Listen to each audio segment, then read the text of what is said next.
Hello, hello, everyone.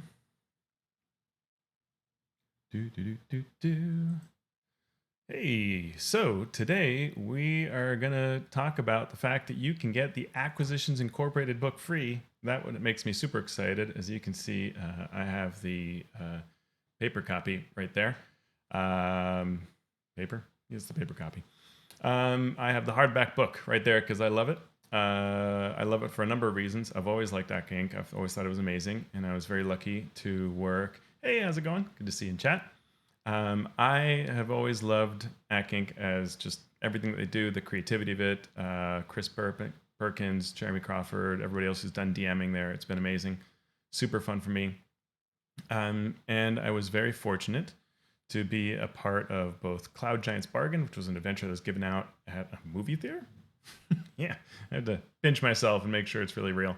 And then I worked on the hardback book along with awesome people like Sean Merwin and Scott Fitzgerald Gray, and had just a wonderful, wonderful time. So I'm going to talk about how you can get this free, as well as some other things that you can get free. On Roll20, you can get a really cool adventure by Cold Press. And because we want even more free stuff, you can get Lost Mine of Phandelver free forever on D&D Beyond. So let's talk really quickly about how you do this. It's really simple right now, but you can get, you can just go to dndbeyond.com. And when you go to just the main, as you can see there, dndbeyond.com website, you will see currently they have this little story here. Claim your copy of Lost Mine of Phandelver and Acquisitions Incorporated. And it tells you the very important thing, which is the dates. So Lost Mine of Phandelver, you can get forever. So it's just going to be always unlocked. You don't have to do anything. You will own it. As long as you have a D&D Beyond account, starting today, you've got it. It's yours. Enjoy. It's a lovely adventure. So you cannot complain about that. That is great. I can't complain. Probably somebody can complain, but you shouldn't complain. If you don't mind my saying, do not complain. I'm glad you liked the movie theater event. I did not go to the movie theater event because I was actually at PAX. Just sort of funny, but I got to hear about it, and then later I went to a movie theater and they still had a copy. And the thing I always try to do is somehow find a way to get Cloud Giant's Bargain to actually be available somewhere in PDF form, but it's currently not available legally anywhere, except if you got a copy way back when, so you can buy it on eBay. So for Acquisitions Incorporated, you have until May 26th. That's the really important part. So it's the 19th today, the day of this recording, the day that it began. You have 7 days, 1 week to celebrate the acquisition of D&D Beyond by Wizards of the Coast. They are now one and the same company. To celebrate that, you can get Acquisitions Incorporated. And yeah, so let's talk about and you just click on this sign up, and you will have your Acq Inc. book. When you click on or claim your copy, so you've got a login, you've got to have a D&D Beyond login, and you click on claim your copy if you don't already have it, and you will now have it for free, which seems too good of a deal. What's the hook, you say? I think the hook is that they want you to know how incredible it is to acquire. And let me do a quick sort of overview of what you can find in this book. It looks like I'm a little chopped off on the frame. Let me see if I can. No, that doesn't work. Oop, no, that doesn't do it either. So I need to somehow pad that. We'll see if I can get it, but it doesn't matter because we'll go over the table contents so you can see it, which is the point, and you may see it a little bit cut off on there. But chapter 1 tells you about what Acq Inc. is as a property. Yeah, if the stream is choppy, let me know. Thank you. So this is a pretty neat section. It just tells you the history of what Acquisitions Inc. is, and really how it began as probably the first stream ever of D&D, and how the Penny Arcade folks just were playing a game with Chris Perkins, and they thought, wouldn't it be fun if we were a business? And then characters began to get known, and somehow at some point it was like audiences packed watching a live group of people play D&D, which back then seemed unbelievable, and now happens more often than you'd think. But So the beginning will tell you about the point of it, and then that's all about the idea of what if you weren't just a group of adventurers, but you were sort of like McDonald's franchise, right? You worked for a corporation, and all the stuff that you did, the loot and the whatever, was facilitated by them, and you gave a percentage off to them in exchange for benefits. And that's the concept of it. But what you can do with it is a lot more. Certainly, that can be a lot of fun. It can be very funny. But the rules that we created in here were all with the idea that even if you don't like that concept, if you want to play a non-silly game, you don't want to play into this idea of being part of a corporation or some sort of group that's charging for stuff and part of a franchise, you can do that. The way that works is in chapter 2, in the section that's called Growing Your Franchise. And you can change the word franchise into organization, faction, business, guild, anything like that. And this will talk you through the concepts of it. But the basic idea is that every tier of play in 5e, you will gain a benefit as part of your group. The concept is supposed to be that someone is giving you money for this. How you come up with that, if it's not Acquisitions Incorporated, if you want to do something on your own, you can just come up with a different concept and say like, oh, it is the guild of so-and-so that's funding you, or it is the such and such trading house, or it is the government. The king has licensed this for you. The queen has empowered you to do the following. And as you grow in rank, as each tier of play comes and goes, you gain a larger area in which you operate. And your idea is to expand into that with whatever your business might be. There is a lot of guidance here meant to help you work through this. What you get for doing all of this, and eventually you can get to the planes, which is kind of fun. What you gain, as you can see on this chart, is you are going to, as you go through the different tiers, gain staff, increased area of operations, the ability to do downtime tasks remotely, and you're going to change up your, hey, how's it going, Scipio? You're going to also get your ability to add features to your headquarters. So let's give an example, which is that the way I play tested these rules when I was writing them up is I was running Tomb of Annihilation. And I've blogged about this a bit. But I was running Tomb of Annihilation, and it begins in Port Nyanzaru, this city in the middle of the jungle. And the way it's written, you sort of do a bunch of things in the town, and then you go off into the jungle, and then you go into this tomb, and you never think about Port Nyanzaru again. Maybe until the very end, you might actually do that, though a lot of people probably just go, oh, we won, and you finish your campaign. But what I did, being the DM and the kind of person that I am, I was weaving all these cool machinations that they were doing, right? So they were trying to oust the Flaming Fist from Chult because they were this, invasive group that were trying to colonize. So they were expelling the Flaming Fist, but they'd sort of started that but not finished it. One of the player characters was trying to figure out who their deity was and thought, well, I bet it's Savras, since they started a Church of Savras. And that became the motivation for them creating a franchise. That I didn't use those words at that time, but they didn't know I was writing this book. So I just said, okay, if you want to sort of have this sort of church and these employees that can kind of carry out your will while you're exploring, well, you're going to have to do some investment. And so they put a little bit of gold aside, and they bought an old manor that was available. And they hired a major domo, which is one of the first benefits you get. And the major domo is someone who oversees your franchise while you're away. You also get some untrained hirelings. They can be anything from like a gardener, a carpenter, or something like that. That's not doing, they're not like applying skills every day. They're just sort of doing whatever is needed. And then a skilled hireling that can be like an actual guard or like a skilled craftsperson, something like that. And you gain the ability to assign a task. And so what that meant in play as we went through these different tiers, because we basically played through these 2 tiers in my Tomb of Annihilation campaign. What we did is that, so we would say be out in the jungle or in a tomb, and whenever it got like to where I needed to change things up a bit, it felt like a little stale, too much toominess.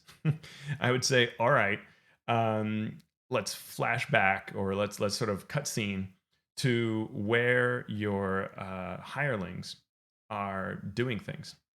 And what is it that you've directed them to do? And so they would say, oh, this set of weeks, we asked them to try to oust the Flaming Fist, right? And so then you'd say, okay, cool. And I would run it as a downtime activity using the framework that you find in Xanathar's or that you find in Acq Inc. to run a particular set of activities that would be like, okay, let's see if we were able to sort of undermine what they're trying to do. And that is made easier by the downtime that comes in this chapter. So you can find a bunch of downtime activities, like you can explore territory around your base, or you can do things like marketeering, which is the idea of getting your idea out. So maybe marketeering could be something even like uh, trying to create a campaign that would say that any foreign presence should be ousted from the city, right? That could be one. You could also do something like shady business practice to undermine the flaming fist in Port Nyanzaru. So I would do sort of, again, I was playtesting the rules back then, so I would just kind of come up with these versions and they would do that. And what was cool is they could be, in the Tomb of the Nine Gods and still see how Port Nyanzaru was developing and advancing without them. And in fact, what we ended up doing is we ended up giving statistics. Hey, how's it going? Welcome. Um, I took in the idea of their franchise. So using this number of folks that they have in their staff, and we eventually statted them out, and we actually played them as a B team. So they had their a sort of a second set of characters, and they would do things related to what they wanted to do in Port Nyanzaru. And in fact, they were able to accomplish a lot of things that we skipped over with their main characters, because you just kind of can't cover all of it. And they ended up doing that. So like they went to Kir Sabal and met the Arakakra monks, and the very important plot thing that's there, that was their B team that did that, their sort of staff. And I gave them some ways to speak back and forth. If you read my blog, I've got a couple articles on sort of how you can keep connected to your home base. And we use those kinds of ideas so they could, through a sort of limited crystal ball type thing, talk to their staff, to their franchise. And that's the point of this. So the point of the franchise is to enable you to run downtime and otherwise exert your will through a base that you do not leave behind, right? That you're not just like, if you go to the old editions of D&D, they'd have things like you can build a castle when you're a level X fighter, and that's cool, but what do you do with it? Because all of the adventures are you in a dungeon. You can't bring your castle to a dungeon. But that's where Acquisitions Incorporated allows you to do just that. So what you get to do over time is you get to actually change up your headquarters. And there's some pretty wild ideas that you can do here to show you the full breadth of what's possible. It could be a lighthouse, right? That nobody's left alive, and you have this lighthouse, and it's yours to keep up, and that's your base of operations. Or maybe it's a boat or an old tavern, or like in the C Team show, it can be a carriage that was given to you, and it starts out very humble. But over time, you build it up. You can add different features. So cosmetic features can make it like your tower becomes an enchanted wizard's tower. And then you can expand it, and you can give it transportation capabilities. So if you see in the actual Acq Inc. show, they at one point took over a giant stone statue and they could walk around in it, right? Or they have the battle balloon. So, or a train that lays its own tracks, an extra dimensional wagon. Or one of the ideas I like is the idea, like, say you start out with like a beat up tavern, but then you add doors to it that are magical doors, and it lets you connect to other taverns in other towns. And that's a way that you can begin to exert your influence on more of the geographical area. So you could say, like, maybe we are this tavern company, but we start opening up all these other taverns in different places, or allying, creating alliances with other taverns, and that lets us get to all kinds of places. So you can use these rules in a lot of different ways to just have a traditional sort of castle, to have a business, to be part of a larger group like a guild or faction, to serve some greater power like the king or queen of the area. Lots of capabilities, and you can do really neat things. Like if you had a battle balloon, you could have an ejector platform, and you could have like an escape hatch that can fly away, and all the kinds of things like that. So that was the whole idea behind the franchise. I'm pretty happy with how that plays, having played it in a couple campaigns now. It works pretty well. The other thing that you get as part of the franchise is you also get these company positions. And this was an idea that came out of Jerry Holkin's campaign when he ran the C Team, where you have a in addition to your class and your background, you have a role that you play kind of in the company, right? In the franchise. And you can see them listed here. Well, they're a little bit cut off, but the positions are the cartographer, the decisionist, which is sort of a leader type. And these are all meant to play off of the concept of what people normally do in a campaign, right? There's someone who wants to map, there's someone who really likes to make the decisions. And so they get sort of all of these get some background and sort of some fun powers and magic items that are meant to be really largely around their role and exploration. So the decisionist, for example, has a little voting booth that they have that they can kind of fold up voting capability, and they get an extra vote. And if anybody's gone from the party, they get to get their vote. And so you get these little limited features, none of which is game breaking. It's all sort of flavor, fun stuff. You've got the documancer. This is the person that's like, you know, always tracking what the quests are. And so you get abilities to magically communicate with your employers or your larger faction organization through your documancy satchel. And you kind of received, it's like a fax machine, right? You receive documents back and forth, which is pretty neat. And that's a fun idea. Like even when I worked on with MCDM on their Kingdoms and Warfare book, one of the things we thought about, the original concept for the adventure was you're going to go to these various places and try to create alliances during this war. And this is in the region of Bedegar adventure that you can find in the Kingdoms and Warfare book.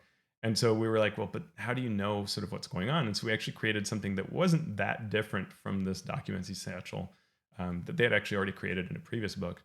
But we repurposed that as a way that, hey, you can use this to contact your home base and know what's going on and make smart choices about how the world is changing and therefore what you want to do. Hordes person, the person who always writes down like all the loot, that's your hordes person. So these are all positions meant to reinforce that. They're a fun option to add. I ran the Acq Inc. adventure for a bunch of young kids. We had a lot of fun, and they loved these positions. Like it was so exciting to be like, it's formal that I'm the horde person. Like that meant a lot to them. Yeah. So going back to the table of contents, we have backgrounds. And this is really fun, and a little bit of story that comes out here is we had originally written a bunch of subclasses, but when we worked with Wizards of the Coast, they were like, "Ooh, there might be too many subclasses in the game at this time." So we changed it all up, and we instead wrote sort of concepts, and there are these really funny tables and neat ideas for the different classes, and lots of quotes. Like stand up as straight as possible. Being a paladin is mostly about posture. Most people don't realize that.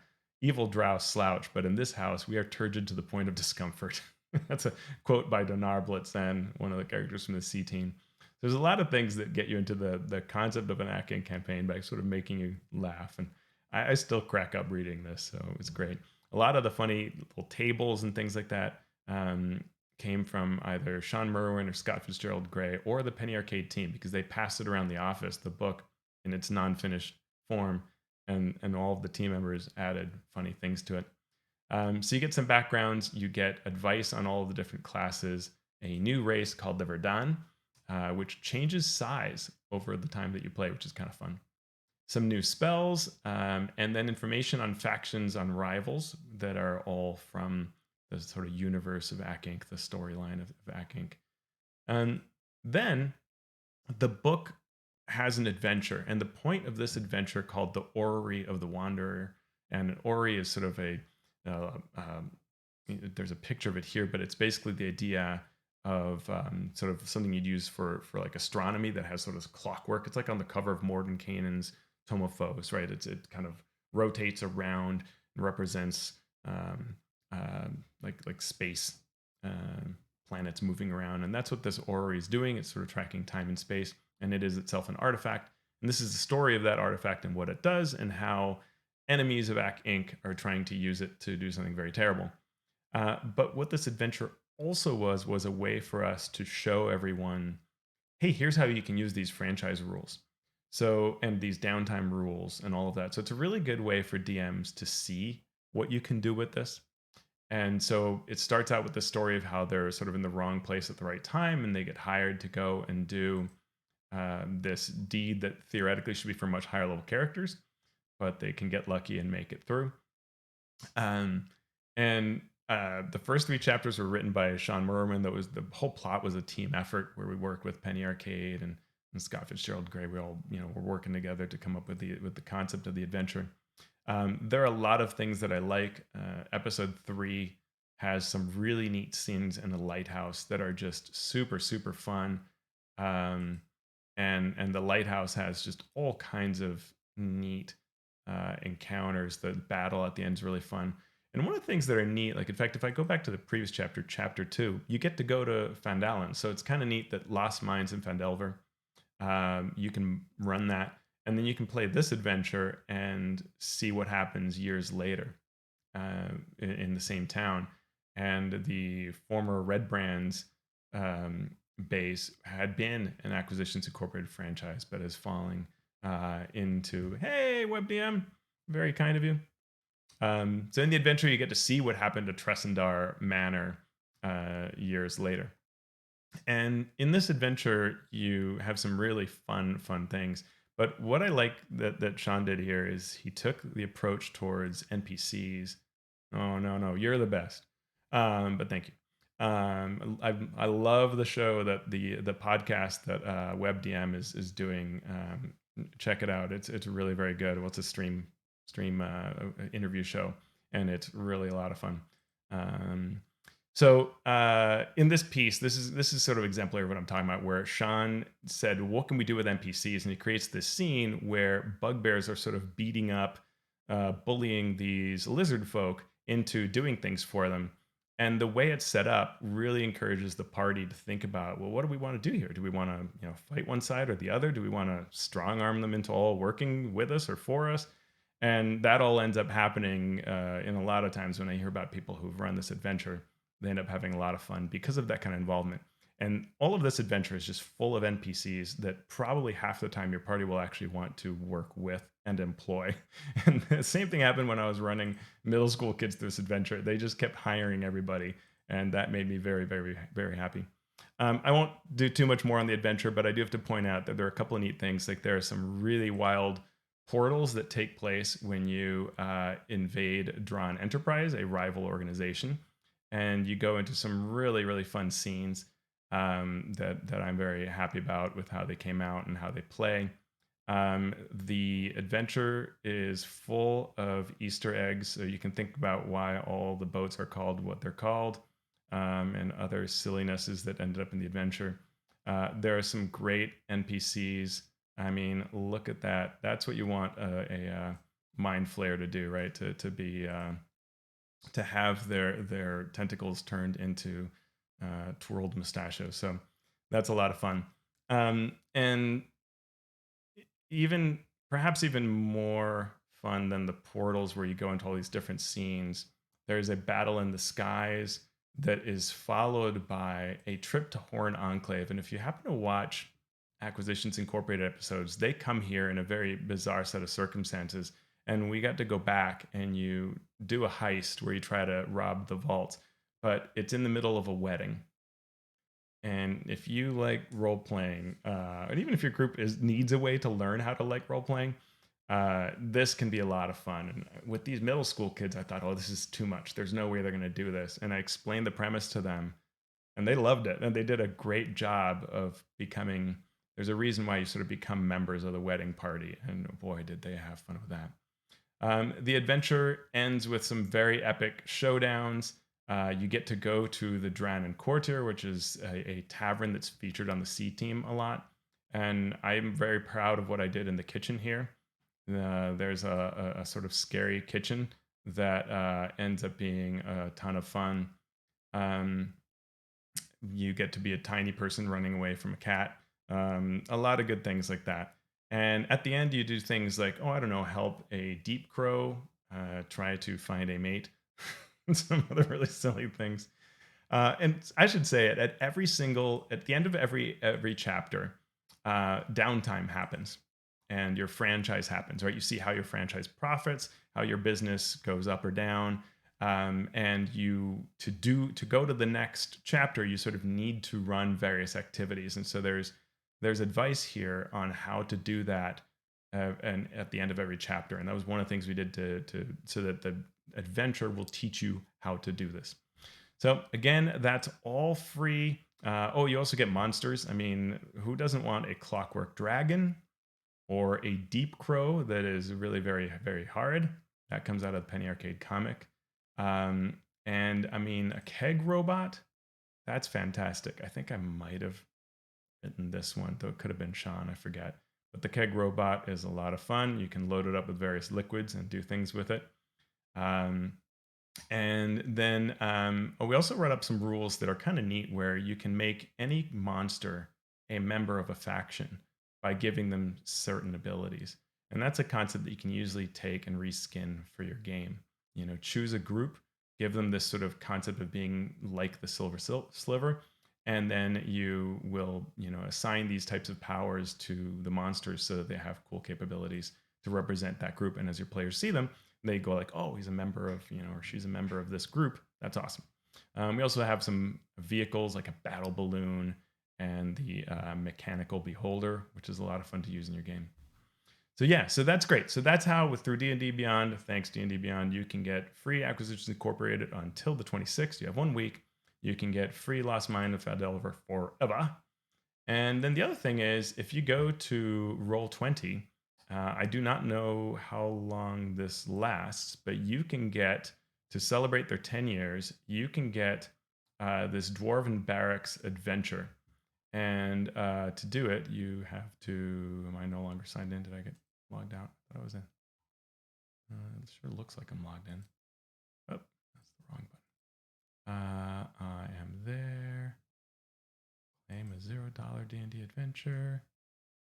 I guess I have to enter my email. So yeah, so you enter your email and then you will get it. And I believe that like the previous, if you saw my video on how to get a free copy of Lost Mine of Phandelver, which you could do last month, it's not live anymore. You could do it by, you have to sign up for this. So you have to claim it, and then you have to create a game with it. So if, let's see, I think, see if I can just get it from here. Well, let's see. I will do it momentarily. So let's see. I'm going to turn off my browser momentarily and enter in my email.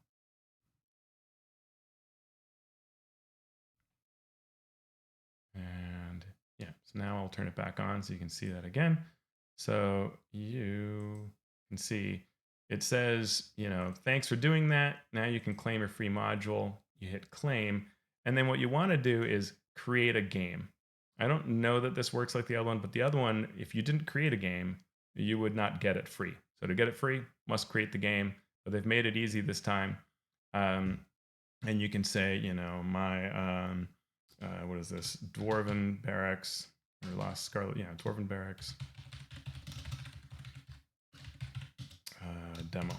And I can create that. I've got this as my module. I say create game, and now it'll be there. And this is one of the chapters out of their well-known, well-liked Scarlet Citadel dungeon. You can buy the larger thing if you realize that it's super awesome, which it is.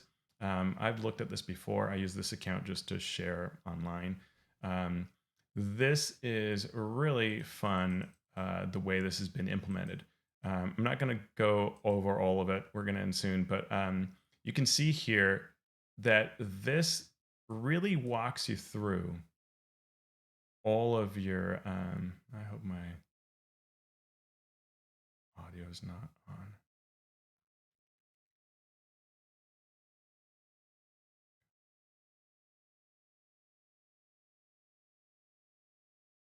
I think that'll do that. Okay. I think that's fine. So the this is a really neat implementation because it will allow you to learn Roll20. Like it'll tell you, and it's super set up. Like they already have tokens, and you can say like, oh, your players can just drag one over and use it. When you go to the different pages, there is a DM tutorial section that walks you through how you can use all of the Roll20 features. So even if you're like, oh, I don't know that I want this Dwarven Barracks part of Scarlet Citadel, you may change your mind once you realize how neat this implementation is. and how much they have automated. And it talks you all through that, how you can turn traps on and off, and how you can roll on tables. It's really neat. So it's just a tutorial about all the capabilities that Roll20 does, in addition to being an adventure that you can run for your buddies, where you and your friends can, actually play this adventure and run through it. So that's it. I'm not going to cover it in more detail because it's super neat, but you can check it out. So free Acq Inc. adventure. To claim it, you must go to the D&D Beyond main page, go to this webpage that tells you to claim it, go to the bottom, click on claim your copy. For Lost Mine, you will have it the whole time. You don't need to worry about that. Nothing you need to do. And for Roll20, you have to go in and give it your email address and then create a game with it, and you'll have it. So that's how to get all the free stuff. I hope this has been helpful. If you have questions about the Acq Inc. source book, help me out. Nice seeing you. Thanks for coming by, everybody. Yeah, just let me know if you want to see more stuff about Acq Inc., because I could probably talk about it all day, but I won't today. All right, everybody. Take care. Hope you have a great, great time.